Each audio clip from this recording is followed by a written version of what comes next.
Hello दोस्तों, कैसे हैं आप सभी लोग। तो ईवीएस की क्लास को कंटिन्यू करते हुए और आपको बाकी की क्लासेस कैसी लग रही हैं कमेंट सेक्शन में ज़रूर बताएं। और आपको पीडीएफ को प्राप्त करने के लिए आप हमारा टेलीग्राम चैनल ज्वाइन कर सकते हैं, जिसका लिंक मैंने डिस्क्रिप्शन में दे दिया है। और आपके जो भी सवाल हैं और क्लास कैसी लगी लास्ट में, आप लोग कमेंट सेक्शन में ये ज़रूर बताएं। तो बिना देरी से हम क्वेश्चन को शुरू करते हैं। ठीक है, इंपॉर्टेंट क्वेश्चन आपका, लास्ट तक बने रहें। कहता है, मिर्ची हमारे देश के प्रत्येक भाग में उपयोग होने वाला एक महत्वपूर्ण मसाला है। इस मसाले को व्यापारी हमारे देश में कहाँ से लाए थे। ठीक है, कहता है चीन से लाए थे, दक्षिण अमेरिका से लाए थे, दक्षिण अफ्रीका से लाए थे या अफगानिस्तान से लाए थे। देखो, दो ऑप्शन में कन्फ्यूज़न होता है बच्चों को कि सर दक्षिण अफ्रीका लगाएं या दक्षिण अमेरिका लगाएं। ठीक है, तो इन दो ऑप्शन में कन्फ्यूज़न होता है। देखो, पहले तो मैं ये बता दूं कि भारत में मिर्च का आगमन दक्षिण अमेरिका से पुर्तगालियों के माध्यम से हुआ था। यानी कि दक्षिण अमेरिका में कहाँ से आई थी, पुर्तगाली लेके आए थे, और दक्षिण अमेरिका से भारत में आई थी। कहाँ से, दक्षिण।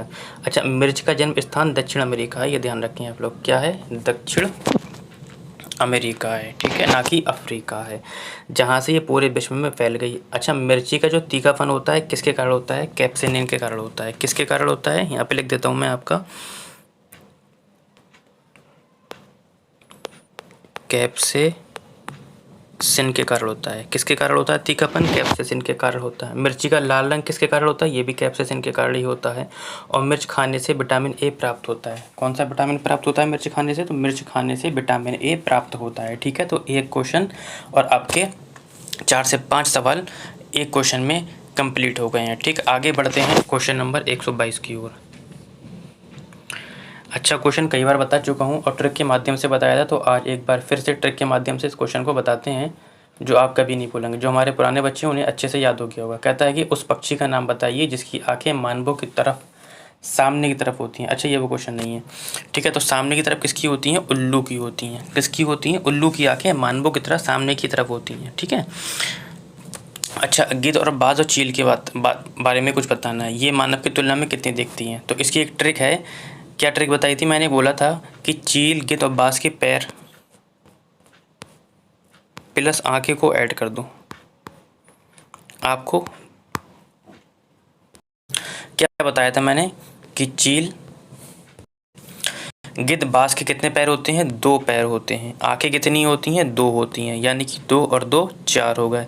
यानी कि चील, गिद्ध, बाज मानव की तुलना में 4 गुना देख सकते हैं। ठीक है, ये हो गई आपकी ट्रिक याद करने की। आगे बढ़ते हैं बिना देरी से क्वेश्चन नंबर 123 की ओर। और ये क्वेश्चन खटपरली के बारे में। शिकारी पौधा, कहता है खटपरली, जिसे हम शिकारी पौधा या पिक्चर प्लांट भी कहते हैं, जो कीट और मेंढक को फंसाकर खा सकता है, हमारे देश के एक पूर्वी राज्य भी पाया जाता है। इस राज्य का नाम बताइए जहाँ पर ये पाया जाता है। कहते हैं नागालैंड, असम, मिजोरम और मेघालय। ठीक है, तो ये कहाँ पाया जाता है, देखो भारत के उत्तर पूर्व वर्षों में वनों में पाया जाता है। खटपरली मुख्यतः उत्तरी पूर्वी राज्य मेघालय में पाया जाता है। ठीक है, और जहाँ ये पाया जाता है वहाँ पर क्या होता है, नाइट्रोजन की क्या होती है, कमी होती है। क्या होता है,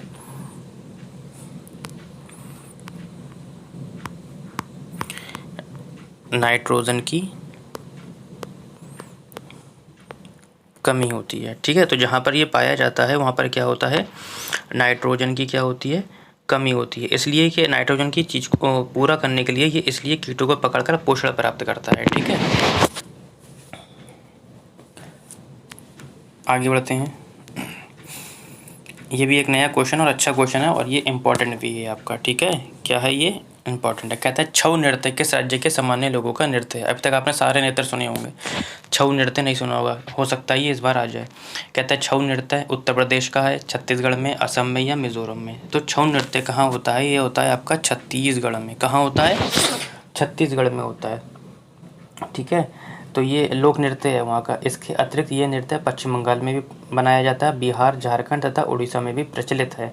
इन राज्यों में ये नृत्य वार्षिक सूर्य पूजा के अवसर पर किया जाता है। छत्तीसगढ़ के बस्तर, दंतेवाड़ा, रायगढ़ तथा अन्य सीमावर्ती झारखंड तथा उड़ीसा जिलों में ये नृत्य प्रचलित है। ठीक है, आगे बढ़ते हैं क्वेश्चन नंबर 125 की ओर। और कहता है कि कक्षा 5 की पाठ्यपुस्तक में छपे गोलकुंडा किले के मानचित्र में 1 सेंटीमीटर ज़मीन 110 किलोमीटर की दूरी को दर्शाता है। यानी कि उसके पोस्टर पे लिखा हुआ है कि यदि आप 1 सेंटीमीटर जाते हैं तो उस पोस्टर के अनुसार आप 110 मीटर जाते हैं। कहता है इस मानचित्र में फतेह दरवाजे से पटनचेरू दरवाजे की दूरी 1504 सेंटीमीटर है। यानी कि एक की वैल्यू इतनी दे रखी है तो इतनी की पूछा, तो इसकी मल्टीप्लाई हुई। ये तो आपने कॉन्सेप्ट बचपन में सीख लिया होगा। ज़मीन पर इन दोनों दरवाज़ों के बीच की कम से कम दूरी क्या होगी। तो कुछ नहीं करना है आपको, इसकी क्या करना है, मल्टीप्लाई करना है।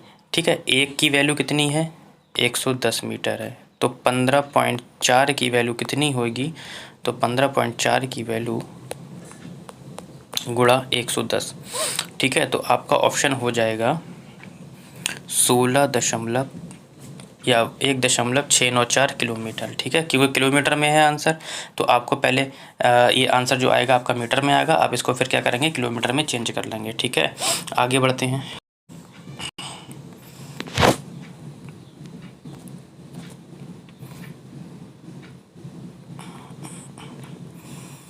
कहता है क्वेश्चन कि नीम के पेड़ ने निम्न स्रोत के रूप में औद्योगिक महत्व प्राप्त कर लिया है। कह रहे क्या, ऑप्शन कहता है कि जीव कीटनाशक एवं प्रतिजनन यौगिक जैव उर्वरक एवं कैंसर प्रतिरोधी दवा, जैव उर्वरक, जैव कीटनाशक एवं प्रतिजनन यौगिक या कैंसर प्रतिरोधी दवा, जैव कीटनाशक एवं जैव उर्वरक। देखो, नीम भारतीय मूल का एक कैसा है, पतझड़ वृक्ष है। ये सर्दियों से समीपवर्ती देशों जैसे कि Pakistan, Bangladesh, Nepal, Myanmar, Thailand, Indonesia, Sri Lanka आदि में पाया जाता है। ठीक है, नीम भारतीय पर्यावरण के अनुकूल है। इसका प्रयोग आधुनिक समय में जैव उर्वरक,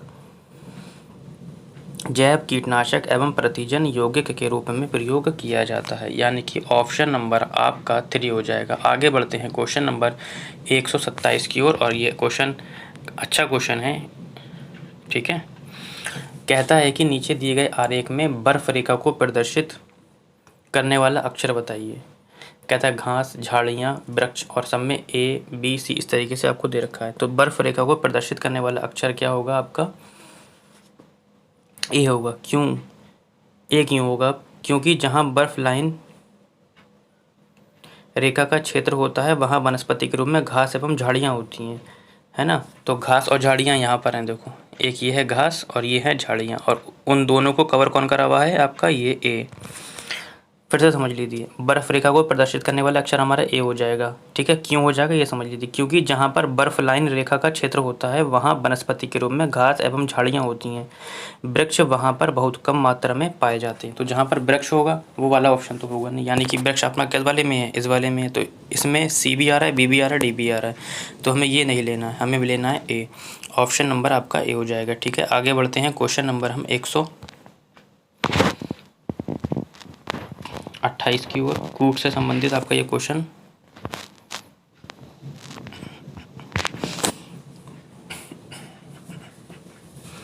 कहता है कि एक शिक्षक शिक्षार्थियों को बैक्टीरिया की जानकारी देते हुए 3 सही तथा 1 गलत तथ्य श्यामपट्ट पर लिखता है।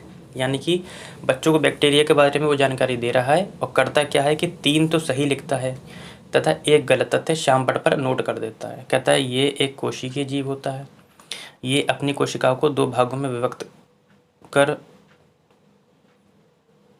संतानोत्पत्ति करता है। ये अपने आहार के लिए अन्य जीवों पर निर्भर रहता है। ये पौधे जीवमंडल में पोषक तत्वों के चक्कर में सहायक नहीं होते हैं। उपरोक्त में से गलत तथ्य बताना है। कह रहा है गलत वाला आपको तथ्य बताना है। देखो, जीवाणु जिसे हम बैक्टीरिया बोलते हैं एक कोशिकीय पौधा होता है।